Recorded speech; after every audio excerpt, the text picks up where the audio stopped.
윤석열은 왜 무너졌을까요? 단순히 지지율이 낮아서였을까요? 참모를 잘못 둬서였을까요? 아니면 야당이 강해서였을까요? 저는 더 근본적인 문제가 있었다고 봅니다. 윤석열은 어느 순간부터 자신이 틀릴 수 있다는 가능성을 지워버렸습니다. 비판은 공격이 됐고 반대는 적대가 됐고 견제는 국정방해가 됐습니다. 계엄은 하루아침에 나온 사건이 아닙니다. 그 이전부터 이미 징후는 있었습니다. 비판을 듣지 않는 권력, 경고를 무시하는 권력, 자기 확신을 국가의 명령처럼 착각하는 권력. 계엄은 갑작스러운 사고가 아니라 오래 쌓인 오만의 폭발이었습니다. 권력자는 어느 날 갑자기 망가지지 않습니다. 처음에는 말이 통합니다. 조언도 듣고 비판도 받아들이고 자신이 틀릴 수 있다는 가능성도 남겨둡니다. 그런데 어느 순간부터 달라집니다. 반대 의견은 공격으로 들리고 비판은 배신으로 보이고 자기 판단은 역사적 사명처럼 느껴집니다. 주변에는 아니라고 말하는 사람이 사라지고 맞습니다 라고 말하는 사람만 남습니다. 그렇게 권력자는 현실을 보는 것이 아니라 주변이 편집해준 현실을 보기 시작합니다. 오늘은 이 이야기를 해보려 합니다. 사람이 원래 오만해서 권력을 잡는 것인지 아니면 권력이 사람을 오만하게 만드는 것인지, 권력자는 언제부터 현실을 잃는지, 그리고 왜 몰락하는 사람들은 마지막 순간까지 자신이 무너지고 있다는 사실을 모르는지. 이 현상에는 이름이 있습니다. 바로 휴브리스 신드롬, 오만 증후군입니다. 본격적인 영상 시작에 앞서 오늘 내용이 더 많은 사람들에게 알려질 수 있도록 영상 좋아요와 구독 한 번씩 정중하게 부탁드립니다.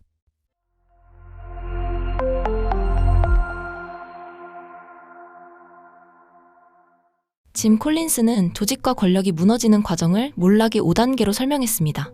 1단계는 성공에서 생겨나는 자만, 2단계는 원칙 없이 더 많은 것을 욕망하는 단계, 3단계는 위험과 위기의 가능성을 부정하는 단계, 4단계는 뒤늦게 구원을 찾아 헤매는 단계, 5단계는 결국 유명무실해지거나 생명이 끝나는 단계입니다. 먼저 1단계입니다. 일단 권력자는 초기에 성공을 하는 것처럼 보이며 박수를 받고 지지를 받습니다. 그 박수 속에서 자신감이 생기고 그 자신감은 어느 순간 자만으로 바뀝니다. 권력자가 망가지는 첫 번째 순간은 욕을 먹을 때가 아닙니다. 오히려 박수를 너무 많이 받을 때입니다. 공격은 사람을 긴장하게 만들지만 박수는 사람을 착각하게 만듭니다. 처음에는 지지라고 생각합니다. 그 다음에는 시대의 부름이라고 생각합니다. 마지막에는 자신이 곧 시대라고 착각합니다. 오만은 욕설 속에서 태어나지 않습니다. 오만은 박수 속에서 자랍니다. 그리고 2단계가 시작됩니다. 자만에 빠진 권력자는 자기 확신을 갖기 시작합니다. 처음에는 원칙이 있었습니다. 절차도 말했고 상식도 말했고 법치도 말했습니다. 그런데 박수가 길어질수록 그 원칙은 조금씩 뒤로 밀립니다. 나는 더 할 수 있다. 나는 더 밀어붙여도 된다. 나는 다른 사람들과 다르다. 여기서부터 권력자는 자기 확신을 원칙보다 위에 두기 시작합니다. 예전에는 조언으로 들리던 말이 이제는 방해로 들립니다. 예전에는 토론이 가능했던 사람이 이제는 질문 자체를 무례하다고 느낍니다. 여기서 권력자는 처음으로 선을 넘습니다. 내가 틀릴 수도 있다. 이 가능성을 완전히 지워버립니다. 권력자의 몰락은 반대파가 강해질 때 시작되는 게 아닙니다. 자기 편의 비판까지 배신으로 보기 시작할 때 시작됩니다. 그런데 권력자는 혼자 망가지지 않습니다.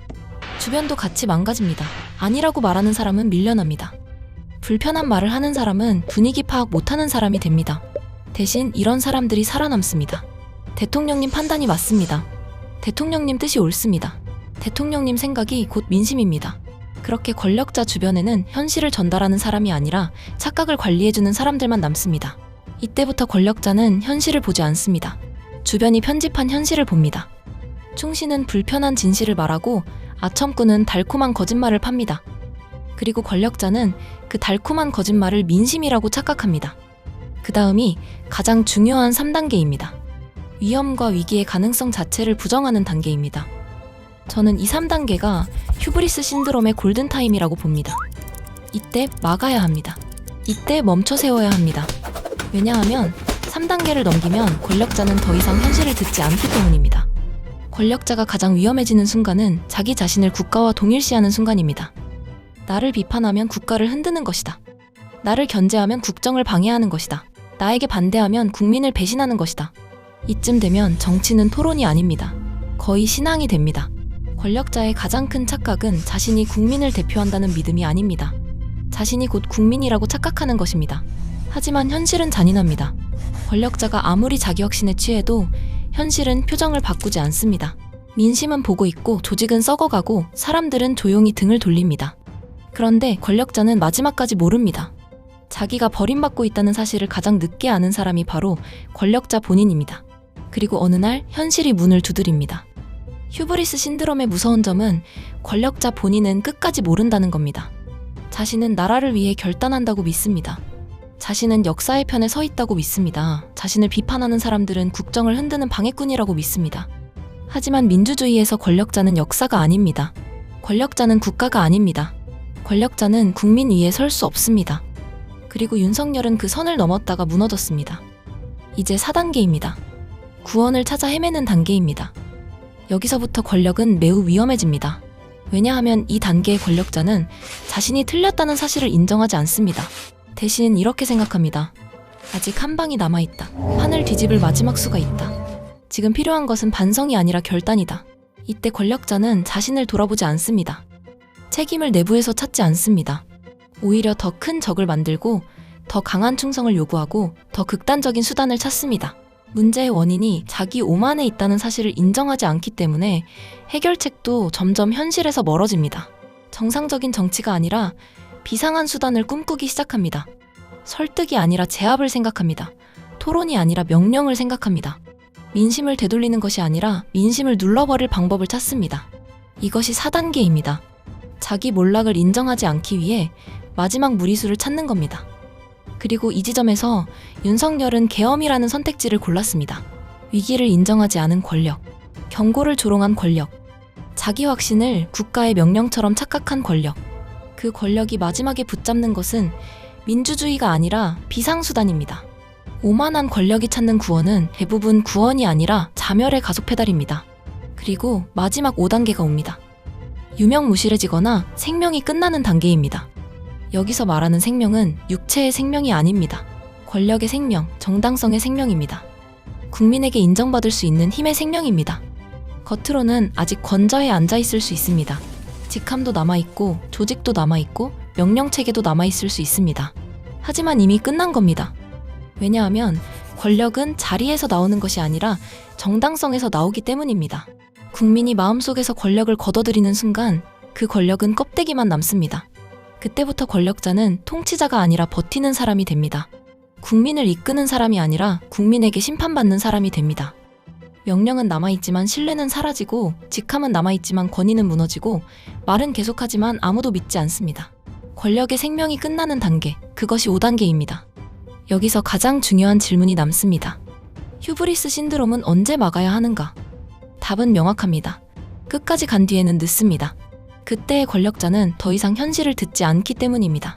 비판은 공격이고 경고는 배신이고 견제는 방해가 되어버립니다. 그래서 골든타임은 마지막 단계가 아닙니다.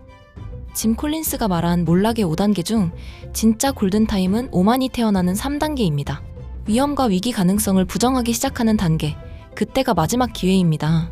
아직 권력자가 완전히 고립되기 전, 아직 주변의 경고가 완전히 끊기기 전, 아직 현실을 향한 문이 조금이라도 열려있을 때 그때 멈춰 세워야 합니다. 그때 비판해야 하고 그때 견제해야 하고 그때 아니라고 말해야 합니다. 그 시기를 놓치면 그 다음부터는 설득의 문제가 아닙니다. 권력자는 현실을 바꾸려 하지 않고 현실을 부정하기 시작합니다. 그리고 현실을 부정하는 권력은 결국 현실에게 처벌받습니다. 윤석열의 몰락은 단순히 한 사람의 실패가 아닙니다. 비판을 끄는 권력, 경고를 무시한 권력, 자신을 국가와 동일시한 권력이 어디까지 갈 수 있는지를 보여준 사건입니다. 휴브리스는 어느 날 갑자기 폭발하지 않습니다. 처음에는 작은 불쾌감으로 시작합니다. 왜 나를 비판하지? 왜 내 뜻을 몰라주지? 왜 내 판단을 흔들지? 그러다 어느 순간 이렇게 바뀝니다. 나를 비판하는 것은 국가를 흔드는 것이다. 나를 견제하는 것은 역사를 방해하는 것이다. 나에게 반대하는 것은 국민을 배신하는 것이다. 그때가 3단계입니다. 위기를 부정하고 경고를 조롱하고 자기 확신을 현실보다 위에 두는 순간, 그때 막지 못하면 권력은 스스로 멈추지 않습니다. 민주주의가 존재하는 이유가 바로 여기에 있습니다. 권력자를 미워해서 견제하는 것이 아닙니다. 권력자가 인간으로 남게 하기 위해 견제하는 겁니다. 비판은 권력의 적이 아닙니다. 비판은 권력이 미치지 않게 붙잡아주는 마지막 안전장치입니다. 그 안전장치를 끊어버린 권력은 결국 자기 확신 속에 갇힙니다.